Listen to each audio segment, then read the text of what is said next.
पूरी दुनिया घूम लो, लेकिन अगर मन स्थिर नहीं होगा तो मजा नहीं आएगा। मन ही खुशियों का कारण है। ऐसी सीख गौतम बुद्ध ने कई सालों पहले उस वक्त की पीढ़ी को क्यों दी थी? इसके पीछे का रहस्य क्या है? आज इसी रहस्य के बारे में हम गौतम बुद्ध की कहानियों के माध्यम से जानेंगे। तो बिना देर किए चलिए उन कहानियों की शुरुआत करते हैं। पहली कहानी बहुत समय पहले की बात है। एक शहर में एक आलीशान और शानदार घर था। वह शहर का सबसे खूबसूरत घर माना जाता था। लोग उसे देखते तो तारीफ किए बिना नहीं रह पाते। एक बार घर का मालिक किसी काम से कुछ दिनों के लिए शहर से बाहर चला गया। कुछ दिनों बाद जब वह वापस लौटा तो देखा कि उसके मकान से धुआं उठ रहा है। करीब जाने पर उसे घर से आग की लपटें उठती हुई दिखाई पड़ी। उसका खूबसूरत घर जल रहा था। वहां तमाशाबीनों की भीड़ जमा थी जो उस घर के जलने का तमाशा देख रही थी। अपने खूबसूरत घर को अपनी ही आंखों के सामने जलता हुए देख वह व्यक्ति चिंता में पड़ गया। उसे समझ नहीं आ रहा था कि अब क्या करे, कैसे अपने घर को जलने से बचाए। वह लोगों से मदद की गुहार लगाने लगा कि वे किसी भी तरह उसके घर को जलने से बचा लें। उसी समय उसका बड़ा बेटा वहां आया और बोला, पिताजी घबराइए मत, सब ठीक हो जाएगा। इस बात पर नाराज होता हुआ पिता बोला, कैसे ना घबराऊं, मेरा इतना खूबसूरत घर जल रहा है। बेटे ने उत्तर दिया, पिताजी माफ कीजिएगा, एक बात मैं आपको अब तक बता नहीं पाया था। कुछ दिनों पहले मुझे इस घर के लिए एक बहुत बढ़िया खरीदार मिला था। उसने मेरे सामने मकान की कीमत की 3 गुनी रकम का प्रस्ताव रखा। सौदा इतना अच्छा था कि मैं इनकार नहीं कर पाया और मैंने आपको बिना बताए सौदा तय कर लिया। ये सुनकर पिता की जान में जान आई। उसने राहत की सांस ली और आराम से यूं खड़ा हो गया जैसे सब कुछ ठीक हो गया हो। अब वह भी अन्य लोगों की तरह तमाशाबीन बनकर उस घर को जलते हुए देखने लगा। तभी उसका दूसरा बेटा आया और बोला, पिताजी हमारा घर जल रहा है और आप हैं कि बड़े आराम से यहाँ खड़े होकर इसे जलता हुआ देख रहे हैं। आप कुछ करते क्यों नहीं? बेटा चिंता की बात नहीं है, तुम्हारे बड़े भाई ने यह घर बहुत अच्छे दाम पर बेच दिया है। अब ये हमारा नहीं रहा, इसलिए अब कोई फर्क नहीं पड़ता। पिता बोला, पिताजी भैया ने सौदा तो कर दिया था, लेकिन अब तक सौदा पक्का नहीं हुआ है। अभी हमें पैसे भी नहीं मिले हैं। अब बताइए इस जलते हुए घर के लिए कौन पैसे देगा?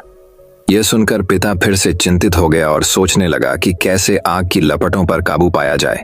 वह फिर से पास खड़े लोगों से मदद की गुहार लगाने लगा। तभी उसका तीसरा बेटा आया और बोला, पिताजी घबराने की सच में कोई बात नहीं है। मैं अभी उस आदमी से मिलकर आ रहा हूं जिससे बड़े भाई ने मकान का सौदा किया था। उसने कहा है कि मैं अपनी जुबान का पक्का हूं। मेरे आदर्श कहते हैं कि चाहे जो भी हो जाए अपनी जुबान पर कायम रहना चाहिए। इसलिए अब जो हो जाए, जबान दी है तो घर जरूर लूंगा और उसके पैसे भी दूंगा। पिता फिर से चिंता मुक्त हो गया और घर को जलते हुए देखने लगा। मित्रों, इस कहानी से हमें यह सीख मिलती है, एक ही परिस्थिति में व्यक्ति का व्यवहार भिन्न भिन्न हो सकता है और यह व्यवहार उसकी सोच के कारण होता है। उदाहरण के लिए जलते हुए घर के मालिक को ही लीजिए। घर तो वही था जो जल रहा था, लेकिन उसके मालिक की सोच में कई बार परिवर्तन आया और उस सोच के साथ उसका व्यवहार भी बदलता गया।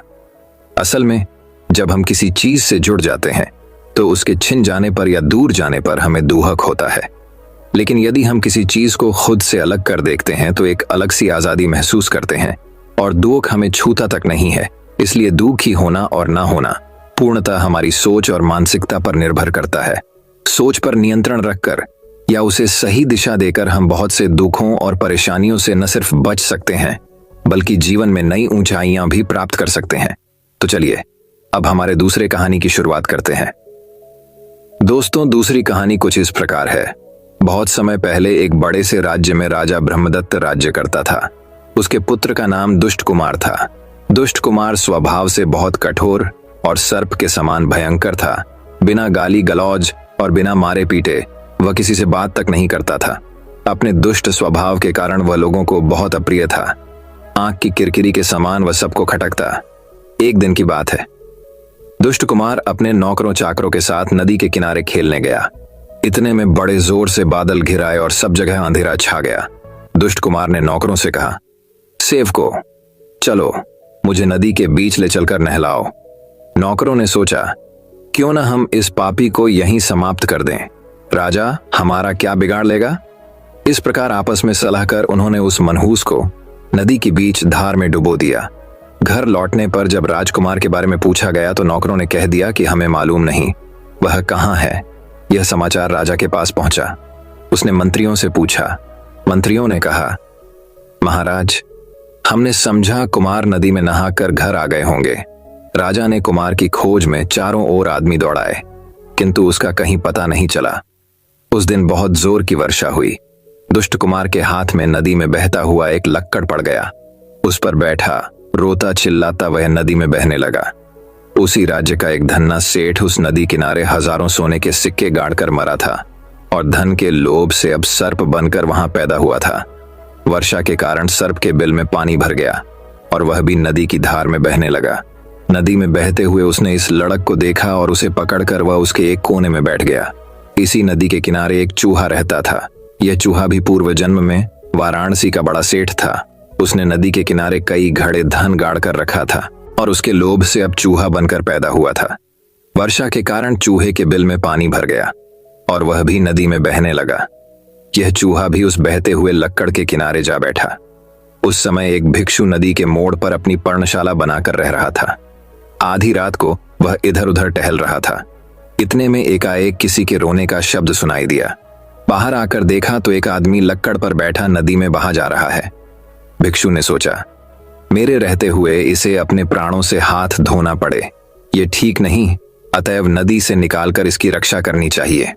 भिक्षु ने वहीं से चिल्लाकर कहा, डरो मत, डरो मत।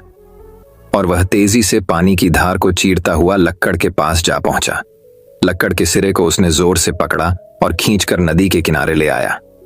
भिक्षु ने देखा कि लक्कड़ के ऊपर राजकुमार के अतिरिक्त एक सर्प, एक चूहा और एक तोता भी बैठे हुए हैं। उन्हें उठाकर वह अपनी कुटिया में ले आया।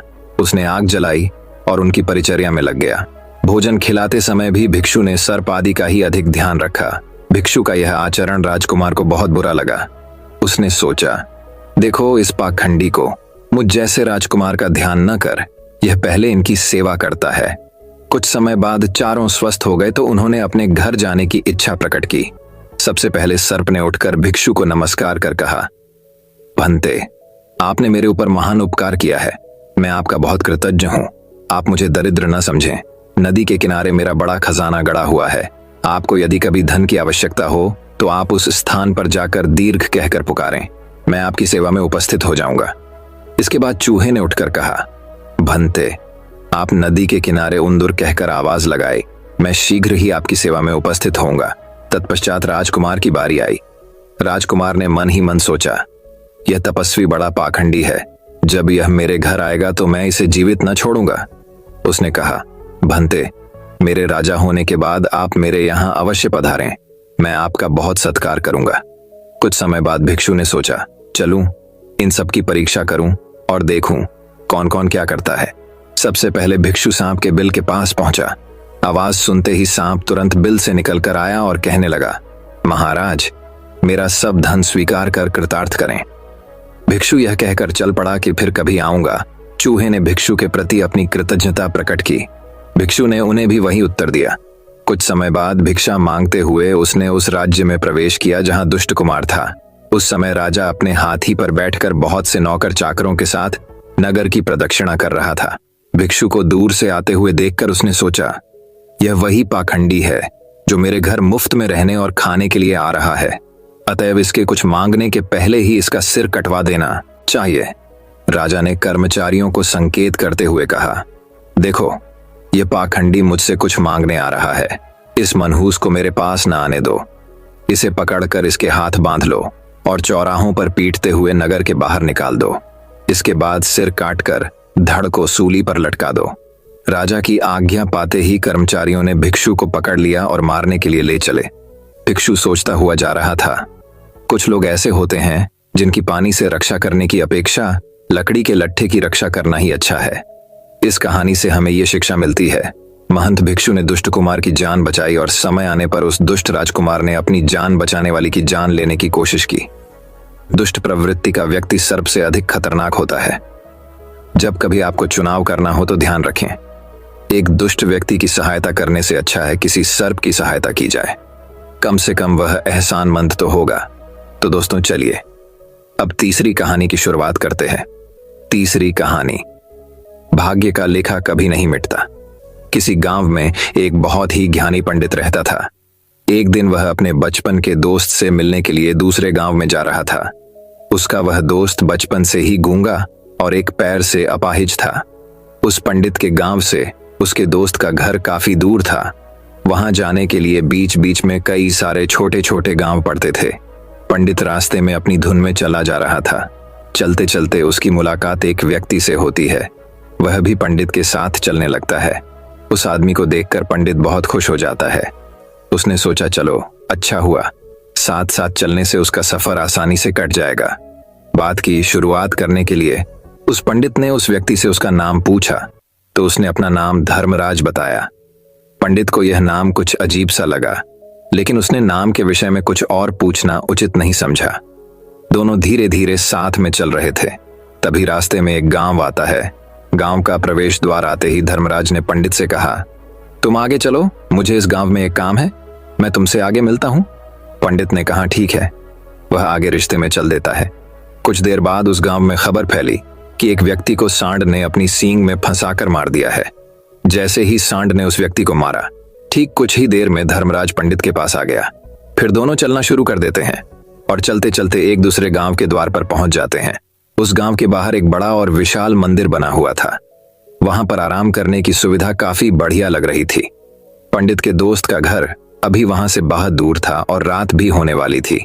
तो पंडित ने धर्मराज से कहा, रात होने वाली है, पूरे दिन चलते चलते थक भी चुके हैं और भूख भी लग रही है, तो यहाँ पर भोजन करके यहीं पर हम विश्राम कर लेते हैं, फिर सुबह के समय आराम से आगे की यात्रा जारी करेंगे। धर्मराज ने कहा, ठीक है, मुझे इस गांव में किसी को कुछ जरूरी सामान देने जाना है, तुम भोजन करके आराम करो, मैं बाद में आकर भोजन कर लूंगा। इतना कहकर वह वहां से चला जाता है। लेकिन उसके जाते ही कुछ ही देर बाद धुआं उठता हुआ दिखाई देता है और देखते ही देखते पूरे गांव में आग लग जाती है। पंडित ने हैरानी से सोचा कि यह धर्मराज जहां भी जाता है वहां कोई ना कोई अनहोनी जरूर हो जाती है, कुछ तो गड़बड़ है इस व्यक्ति में। लेकिन पंडित ने रात्रि में धर्मराज से कुछ भी पूछना उचित नहीं समझा। सुबह होते ही दोनों फिर से अपनी यात्रा शुरू कर देते हैं। कुछ देर चलने के बाद रास्ते में फिर से एक गांव आता है। धर्मराज ने फिर पंडित से कहा, आप आगे चलिए, मुझे इस गांव में अपने मित्र से मिलने जाना है, मैं अपने दोस्त से मिलने के बाद आगे रास्ते में मिलूंगा। यह कहकर धर्मराज वहां से चला गया। लेकिन पंडित इस बार आगे नहीं गया। वहीं खड़ा होकर धर्मराज को देखता रहा कि वह कहां जा रहा है और क्या करता है। तभी थोड़ी देर बाद लोगों की आवाज सुनाई देने लगी कि एक व्यक्ति को सांप ने काट लिया है और उसकी मृत्यु हो गई है। ठीक उसी समय धर्मराज फिर पंडित के पास पहुंच गया। लेकिन इस बार पंडित से रहा नहीं गया और उसने धर्मराज से पूछ ही लिया कि तुम जिस भी गांव में जाते हो वहां कोई ना कोई अनहोनी जरूर हो जाती है, क्या तुम मुझे बता सकते हो, यह ऐसा क्यों हो रहा है? धर्मराज ने कहा, पंडित जी, आप तो मुझे बहुत ज्ञानी मालूम पड़े थे, इसीलिए मैं आपके साथ चलने लगा था, क्योंकि ज्ञानियों का साथ बहुत अच्छा होता है, परंतु आप अभी तक समझ नहीं पाए कि मैं कौन हूँ। पंडित ने कहा, मैं समझ गया हूँ, लेकिन मुझे कुछ शंका है, अगर आप ही अपना उपयुक्त परिचय दे दें तो मेरे लिए आसानी होगी। तब धर्मराज ने जवाब दिया कि मैं यमदूत हैं और यमराज की आज्ञा से उन लोगों के प्राण हरण करता हूं जिनकी उम्र पूरी हो चुकी है।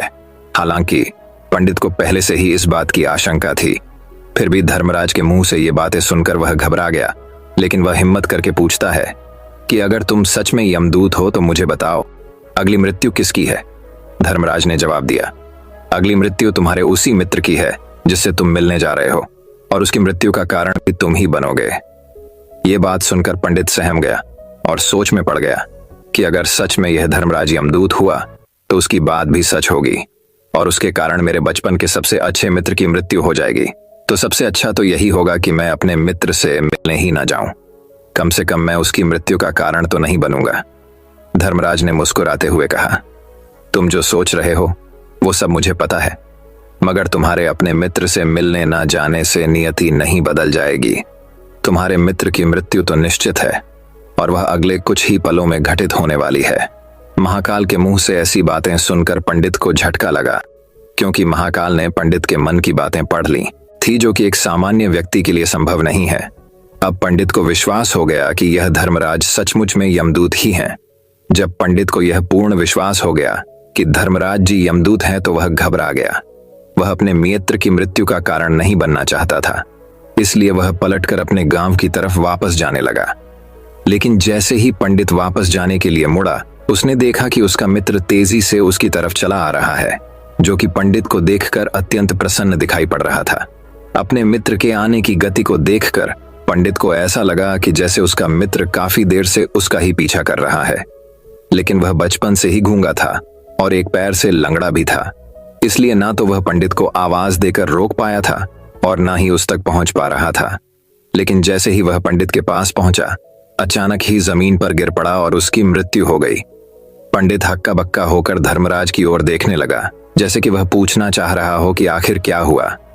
धर्मराज पंडित के मन में उठ रहे प्रश्नों को समझ गया और बोला, तुम्हारे मित्र ने पिछले गांव में ही तुम्हें देख लिया था और वे वहीं से ही तुम्हारा पीछा कर रहा था, लेकिन गूंगा और लंगड़ा होने की वजह से वह तुम तक नहीं पहुंच पाया। उसने अपनी पूरी ताकत लगाकर तुम तक पहुंचने का प्रयास किया, लेकिन बुढ़ापे में बचपन जैसी ताकत नहीं होती, इसलिए हार्ट अटैक होने के कारण उसकी मृत्यु हो गई। क्योंकि वह तुमसे मिलने के लिए अपनी सीमाओं को तोड़कर तुम्हारे पीछे भाग रहा था, इसलिए अपने मित्र की मृत्यु का कारण भी तुम ही कहलाओगे। अब पंडित को पूर्णतः विश्वास हो गया था कि धर्मराज एक यमदूत है और उसका कार्य जीवों के प्राण हरना है। लेकिन पंडित एक ज्ञानी व्यक्ति था, वह यह भी जानता था कि मृत्यु पर किसी का वश नहीं है, सबको एक ना एक दिन मरना ही है। यही सोचकर उसने अपने आप को संभाल लिया। लेकिन अचानक ही पंडित के मन में अपनी मृत्यु के बारे में जानने की इच्छा हुई, इसलिए उसने धर्मराज से पूछा कि जब मृत्यु मेरे दोस्त की होनी थी तो तुम शुरू से ही मेरे साथ क्यों चल रहे थे। यह प्रश्न सुनकर धर्मराज जोर से हंसा और बोला, मैं तो हर पल हर क्षण सभी के साथ चलता हूं, किंतु लोग पहचान नहीं पाते, क्योंकि लोगों के पास अपनी समस्याओं के अलावा किसी और व्यक्ति, वस्तु या घटना के बारे में सोचने का वक्त नहीं है, समझने या उसे देखने का समय ही नहीं होता। पंडित ने कहा, तो क्या तुम ये बता सकते हो कि मेरी मृत्यु कब, कहां और कैसे होगी। महाकाल ने कहा, हालांकि किसी भी सामान्य जीव के लिए अपनी मृत्यु के बारे में जानना ठीक नहीं है, क्योंकि कोई भी जीव हो वो अपनी मृत्यु के बारे में जानकर बहुत दुखी हो जाता है। हालांकि तुम जानी व्यक्ति मालूम पड़ते हो और तुमने जिस तरीके से अपने मित्र की मृत्यु को सहन कर लिया है, उसे देखकर लगता है कि तुम अपनी मृत्यु के बारे में जानकर भी दुखी नहीं होंगे। तो तुम्हारी मृत्यु आज से ठीक 6 महीने बाद आज ही के दिन किसी दूसरे राज्य में फांसी लगने से होगी। और सबसे हैरानी की बात तो ये होगी कि तुम स्वयं ही खुशी से उस फांसी को स्वीकार कर लोगे। इतना कहकर धर्मराज वहां से चला गया, क्योंकि अब धर्मराज के पास पंडित के साथ चलते रहने का कोई कारण न था। इसके बाद पंडित ने अपने मित्र के शरीर का अंतिम संस्कार किया और यथाशक्ति उसके क्रियाकर्म करके अपने गांव वापस आ गया।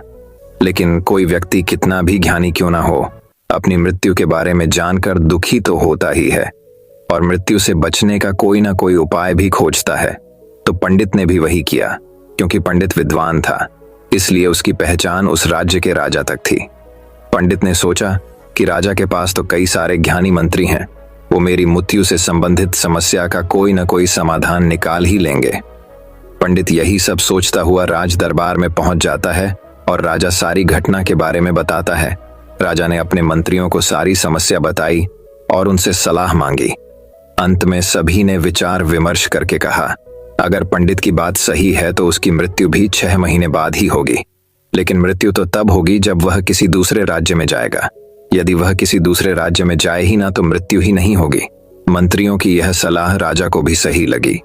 इसके बाद पंडित के रहने की सारी व्यवस्था महल में ही कर दी गई और राजा के आदेश के बिना उस पंडित से किसी को भी नहीं मिलने दिया जाता था। लेकिन पंडित कहीं भी आ जा सकता था, ताकि पंडित को ये ना लगे कि वो राजा की कैद में है। परंतु पंडित डर के मारे स्वयं ही कहीं आता जाता नहीं था। धीरे धीरे महीने गुजरे गए और पंडित की मृत्यु का समय नजदीक आने लगा और अंततः वह भी दिन आ गया जिस दिन पंडित की मृत्यु होनी थी। तो जिस दिन पंडित की मृत्यु होनी थी उसकी एक रात पहले पंडित डर के मारे जल्दी ही सो गया, ताकि जल्दी से वह रात बीत जाए और अगला दिन आ जाए, ताकि मृत्यु टल सके। लेकिन पंडित को नींद में चलने की बीमारी थी और अपनी इस बीमारी के बारे में वह स्वयं ही नहीं जानता था। तो फिर राजा, मंत्री या किसी वैद्य को इसके बारे में बताने का कोई प्रश्न ही नहीं उठता। पंडित अपनी मृत्यु को लेकर बहुत चिंतित था। वह पिछले कई दिनों से ठीक से सो भी नहीं पा रहा था, और नींद में चलने की बीमारी भी तभी होती है जब व्यक्ति ठीक से सो नहीं पा रहा हो। तो उस रात भी पंडित को नींद में चलने का दौरा पड़ा। वह उठा और महल से निकलकर अस्तबल में गया। क्योंकि पंडित राजा का खास मेहमान था, इसलिए किसी भी पहरेदार ने उसे नहीं रोका और ना ही किसी तरह की कोई पूछताछ की। अस्तबल में पहुंचकर वह सबसे तेज चलने वाले घोड़े की पीठ पर सवार होकर नींद में ही अपने राज्य की सीमा से बाहर दूसरे पड़ोसी राज्य में चला गया। इतना ही नहीं, वह दूसरे राज्य के राजा के महल में पहुंचा। उस महल के पहरेदारों ने भी उसे नहीं रोका और न ही कोई पूछताछ की। सभी लोग रात्रि का अंतिम प्रहार होने के कारण गहरी नींद में थे। वह पंडित सीधे राजा के सैन्य कक्ष में पहुंचा, जहां राजा और रानी सो रहे थे। वह पंडित वहीं जाकर सो गया। सुबह हुई तो राजा ने पंडित को रानी के बगल में सोया हुआ देखा तो है बहुत क्रोधित हो गया। राजा ने पंडित को कैद करने का आदेश दे दिया। पंडित गिरफ्तार हो गया, लेकिन पंडित तो भौंचक्का था। उसे तो कुछ समझ नहीं आ रहा था कि आखिर वह दूसरे राज्य में और राजा के सैन्य में कैसे पहुंचा। लेकिन वहां उसकी ये सब सुनने वाला कोई नहीं था। राजा ने पंडित को दरबार में पेश करने का आदेश दिया। कुछ देर बाद उस पंडित को दरबार में लाया गया। पंडित को देखते ही राजा इतना आग बबूला हो गया कि उसे फांसी पर चढ़ा देने का हुक्म सुना दिया। फांसी की सजा सुनकर पंडित कांप गया, लेकिन फिर भी थोड़ी सी हिम्मत जुटाकर राजा से बोला, महाराज, मैं नहीं जानता कि मैं राजमहल तक कैसे पहुंचा। मैं यह भी नहीं जानता हूं कि आपके सैन्य कक्ष तक में कैसे आया, और आपके महल के किसी पहरेदार या सैनिक ने मुझे रोका क्यों नहीं। लेकिन मैं इतना जरूर जानता हूं कि आज मेरी मृत्यु होनी थी, और वो होनी भी जा रही है। राजा को यह बात थोड़ी अजीब लगी। उसने पंडित से पूछा, तुम्हें कैसे पता कि आज तुम्हारी मृत्यु होनी है। राजा के इस प्रश्न के जवाब में पंडित ने पिछले 6 महीने की सारी घटना सुना दी। राजा को सुना दिया और बोला, महाराज, मेरा क्या, किसी भी सामान्य व्यक्ति में इतना साहस नहीं कि वह राजा के सैन्य कक्ष में राजा की उपस्थिति में रानी के साथ सो जाए। राजा को पंडित की बात में थोड़ा तर्क दिखाई पड़ा, परंतु उसने सोचा कि यह मृत्यु से बचने के लिए धर्मराज और उसके द्वारा अपनी मृत्यु की भविष्यवाणी की कहानी बना रहा है। इसलिए राजा ने पंडित से कहा, यदि तुम्हारी बात सत्य है और आज ये तुम्हारी मृत्यु का दिन है, जैसा कि यमदूत धर्मराज ने तुमसे कहा था, तो आज तुम्हारी मृत्यु का कारण मैं नहीं बनूंगा। लेकिन यदि तुम्हारी बात झूठी निकली तो निश्चित ही आज तुम्हारी मृत्यु का दिन होगा। क्योंकि जिस राज्य से पंडित आया था, उस राज्य का राजा इस राजा का मित्र था। इसलिए इस राजा ने तुरंत अपने कुछ सैनिकों को पड़ोसी राजा के पास भेजकर पंडित की बात की सत्यता का प्रमाण मांगा। भेजे गए सैनिक शाम तक लौटे और उन्होंने राजा को बताया कि महाराज, पंडित जो कुछ भी कह रहा है वो सब सत्य है। पड़ोसी राज्य के राजा ने पिछले 6 महीने से पंडित के रहने की सारी व्यवस्था अपने ही महल में कर रखी थी। पंडित राजा का खास मेहमान था। कल शाम राजा आखिरी बार पंडित से उसके कक्ष में मिले थे, और उसके बाद यह इस राज्य में कैसे पहुंच गया, इसकी जानकारी किसी को भी नहीं है। इसलिए उस राज्य के राजा के अनुसार पंडित को फांसी की सजा देना ठीक नहीं है। लेकिन राजा के सामने एक नई समस्या थी, क्योंकि उसने बिना पूरी बात जाने ही पंडित को फांसी की सजा सुना दी थी। इसलिए अगर पंडित को फांसी नहीं दी जाती तो राजा के वचन का अपमान हो जाएगा। लेकिन अगर राजा की बात का मान रखा जाए तो बेवजह ही एक निर्दोष व्यक्ति की मौत हो जाएगी। राजा ने अपने सभी मंत्रियों से इस बारे में सुझाव मांगा। तो मंत्रियों ने राजा को सुझाव दिया कि महाराज, पंडित को एक कच्चे सूत के धागे से फांसी लगवा दी जाए। इससे आपके कथन का भी मान रह जाएगा, और कच्चे सूत के धागे से पंडित को फांसी भी नहीं लगेगी और उसके प्राण भी बच जाएंगे। राजा को मंत्रियों का यह सुझाव पसंद आया और उसने ऐसा ही करने का आदेश दे दिया। पंडित के लिए कच्चे सूत के धागे से फांसी का फंदा बनाया गया और नियम के अनुसार पंडित को फांसी पर चढ़ाया जाने लगा। सभी लोग बहुत खुश थे कि ना तो पंडित मरेगा और ना ही राजा का वचन खाली जाएगा। पंडित को भी पूर्ण विश्वास था, ये सूत के धागे से तो उसकी मृत्यु हो ही नहीं सकती।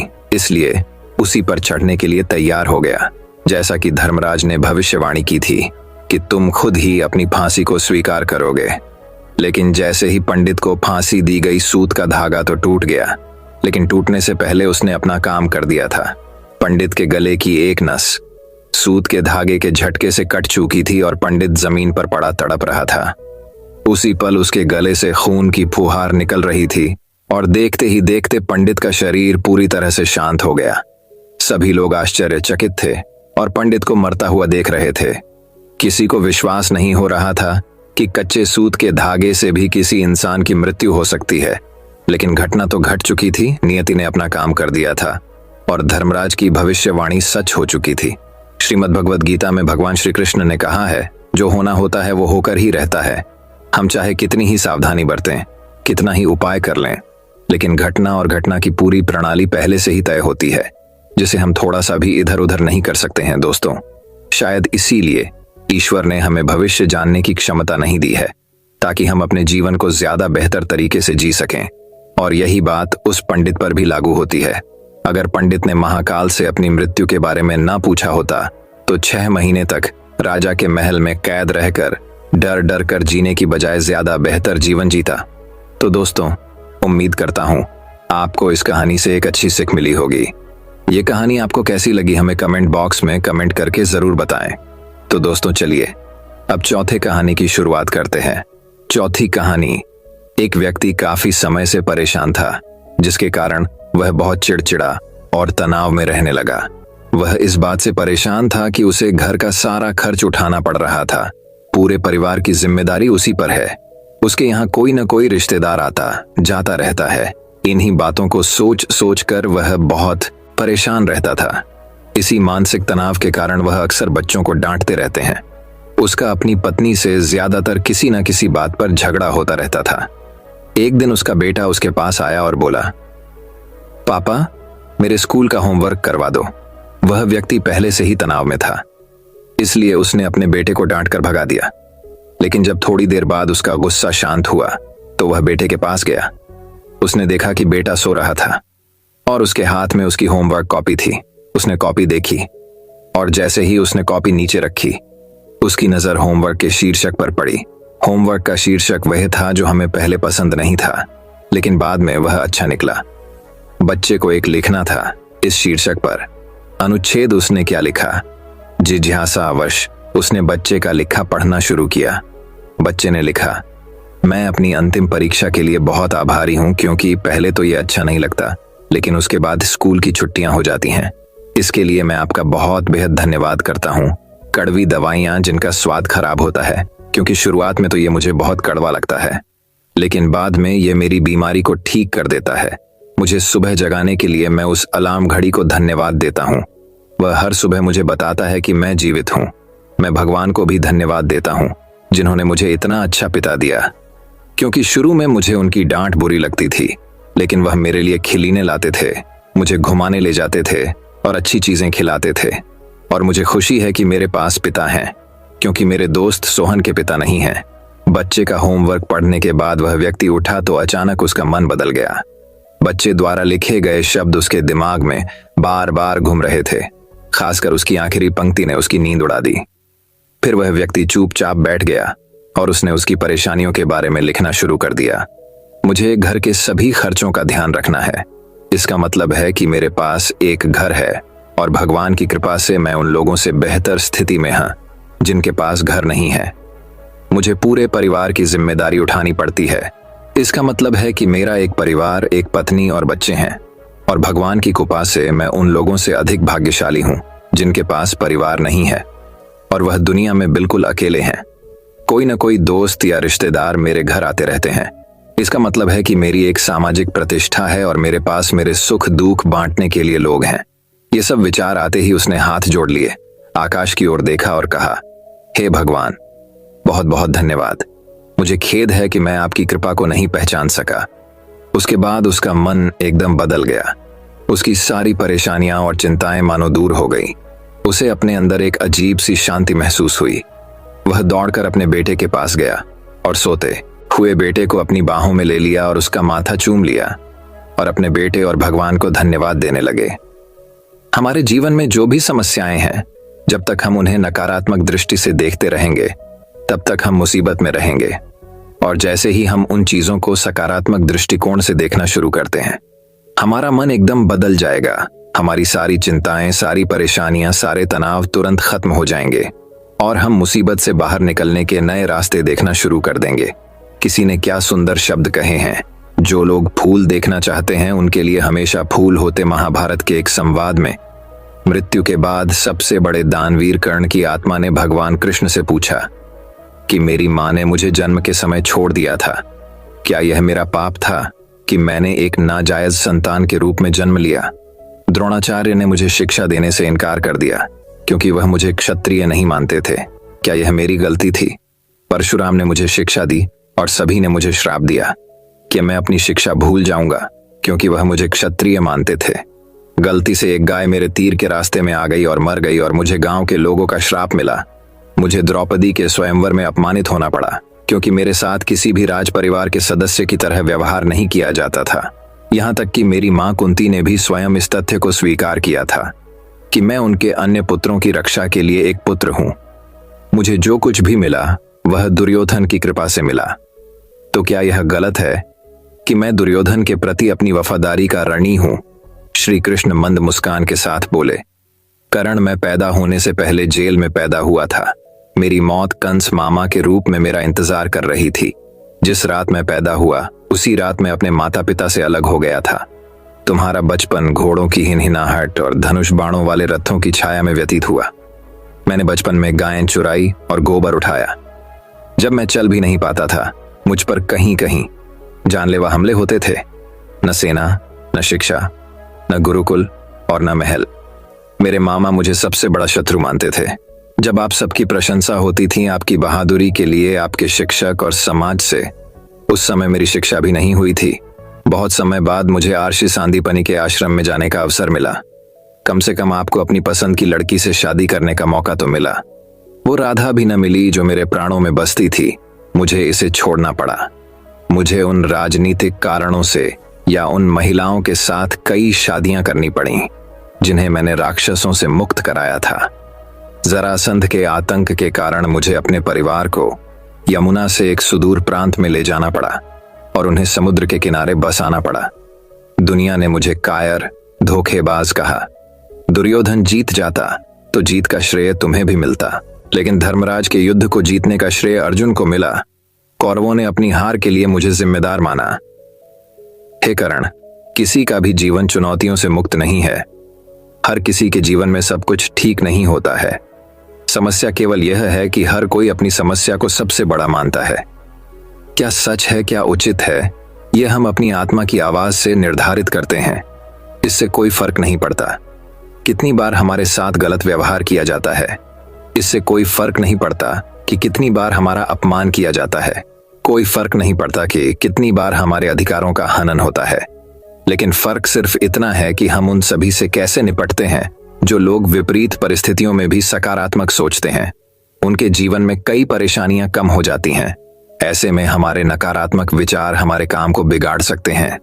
इसके लिए हमें हमेशा सकारात्मक सोचना चाहिए। इस संबंध में लोक कथा। एक लोक कथा के अनुसार एक गांव में दो आर्षि एक छोटी सी कुटिया में एक साथ रहते थे। दोनों सुबह सुबह अलग अलग गांवों में जाकर भिक्षा मांगते हैं और फिर झोपड़ी में लौट आते हैं और फिर दिन भर हनुमान का नाम जपते रहते हैं।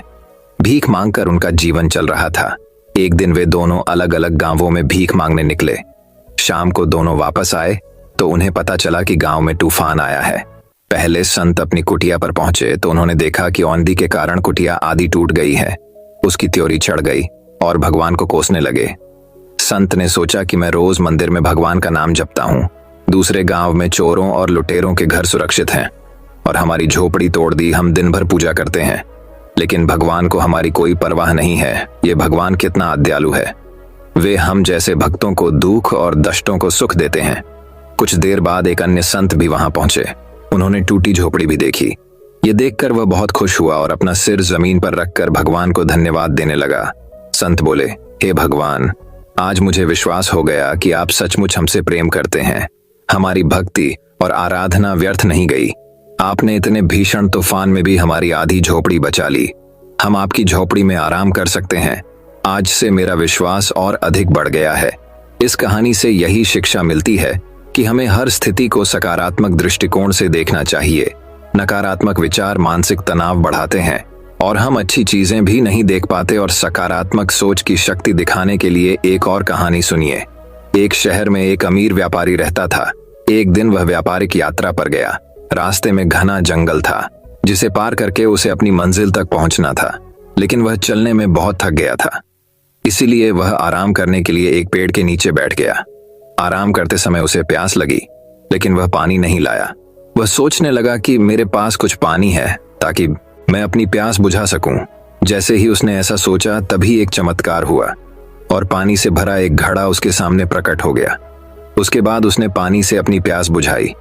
कुछ देर बाद उसे भूख लग गई, लेकिन उसके पास खाना नहीं था। उसने खुद से कहा कि कितना अच्छा होगा अगर मुझे एक प्लेट में स्वादिष्ट भोजन मिल जाए तो मेरी भूख खत्म हो जाएगी। बात करते समय उसके साथ फिर से चमत्कार हुआ और विभिन्न व्यंजनों से भरी थाली सामने आ जाएगी। उसने पेट भर खाना खाया और फिर सो गया। उसने अपने मन से कहा कि मैं इस पथरीली जमीन पर कैसे सोऊंगा। काश कोई नरम बिस्तर होता। पलक झपकते ही एक आरामदायक बिस्तर उसके सामने आ गया। वह उस बिस्तर पर लेट गया।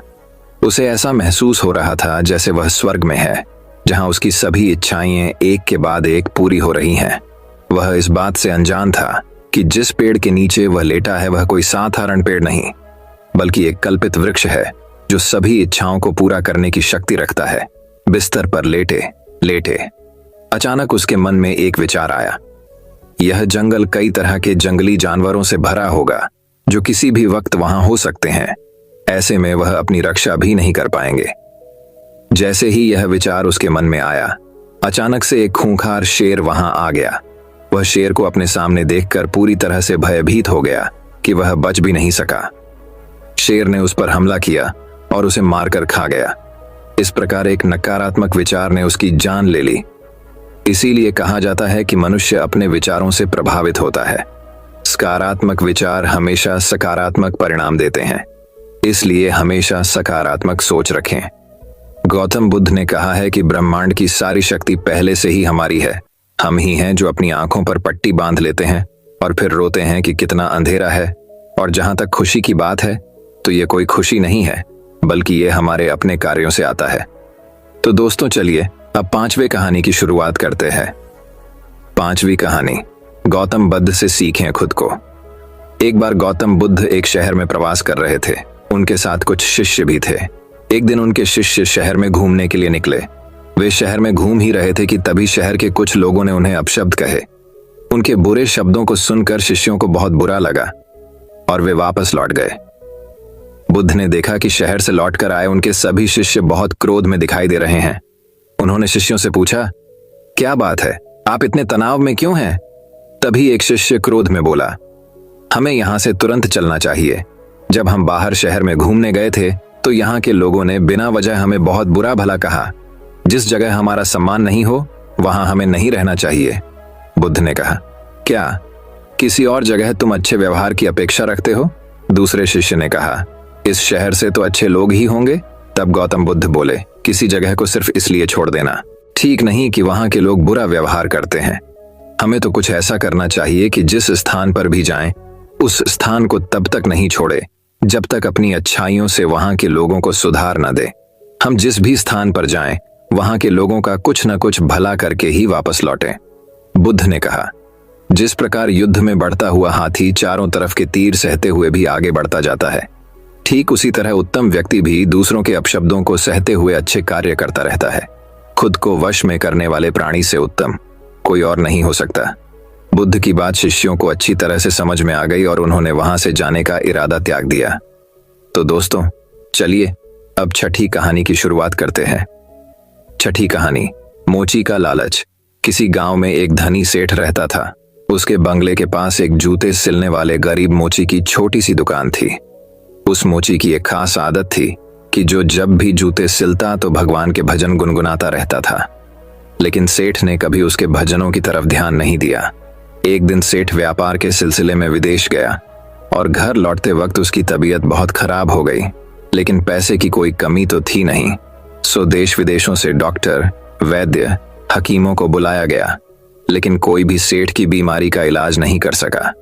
अब सेठ की तबीयत दिन प्रतिदिन खराब होती जा रही थी। वह चल फिर भी नहीं पाता था। एक दिन वह घर में अपने बिस्तर पे लेटा था। अचानक उसके कान में मोची के भजन गाने की आवाज सुनाई दी। आज मोची के भजन कुछ अच्छे लग रहे थे सेठ को। कुछ ही देर में सेठ इतना मंत्रमुग्ध हो गया कि उसे ऐसा लगा जैसे वो साक्षात परमात्मा से मिलन कर रहा हो। मोची के भजन सेठ को उसकी बीमारी से दूर लेते जा रहे थे। कुछ देर के लिए सेठ भूल गया कि वह बीमार है। उसे अपार आनंद की प्राप्ति हुई।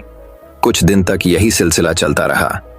अब धीरे धीरे सेठ के स्वास्थ्य में सुधार आने लगा। एक दिन उसने मोची को बुलाया और कहा, मेरी बीमारी का इलाज बड्ढे बड्ढे डॉक्टर नहीं कर पाए, लेकिन तुम्हारे भजन ने मेरा स्वास्थ्य सुधार दिया है। लो 1000 रुपये इनाम। मोची खुश होते हुए पैसे लेकर चला गया था। लेकिन उस रात मोची को बिल्कुल नींद नहीं आई। वो सारी रात यही सोचता रहा कि इतने सारे पैसों को कहां छुपा कर रखूं और इनसे क्या क्या खरीदना है। इसी सोच की वजह से वो इतना परेशान हुआ कि अगले दिन काम पे भी नहीं जा पाया। अब भजन गाना तो जैसे वो भूल ही गया था। मन में खुशी थी पैसे की। अब तो उसने काम पर जाना ही बंद कर दिया और धीरे धीरे उसकी दुकानदारी भी चौपट होने लगी। इधर सेठ की बीमारी फिर से बढ़ती जा रही थी। एक दिन मोची सेठ के बंगले में आया और बोला, सेठ जी, आप अपने ये पैसे वापस रख लीजिए। इस धन की वजह से मेरा धंधा चौपट हो गया। मैं भजन गाना ही भूल गया। इस धन ने तो मेरा परमात्मा से नाता ही तो डहवा दिया। मोची पैसे वापस करके फिर से अपने काम में लग गया। मित्रों, ये एक कहानी मात्र नहीं है। ये एक सीख है कि किस तरह हम पैसों का लालच हमको अपनों से दूर ले जाता है। हम भूल जाते हैं कि कोई ऐसी शक्ति भी है जिसने हमें बनाया है। आज के माहौल में ये सब बहुत देखने को मिलता है। लोग 24 घंटे सिर्फ जॉब की बात करते हैं, बिजनेस की बात करते हैं, पैसों की बात करते हैं। हालांकि धन जीवन यापन के लिए बहुत जरूरी है, लेकिन उसके लिए अपने अस्तित्व को भूल जाना मूर्खता ही है। आप खूब पैसा कमाइए, लेकिन साथ ही साथ अपने माता पिता की सेवा करिए, दूसरों के हित की बातें सोचिए और भगवान का स्मरण करिए। यही इस कहानी की शिक्षा है। दोस्तों, मैं उम्मीद करता हूं कि यह कहानी सुनने से आपके जीवन में अच्छे बदलाव आए होंगे। आपको इस वीडियो से क्या सीखने मिला, ये कमेंट करके जरूर बताइए।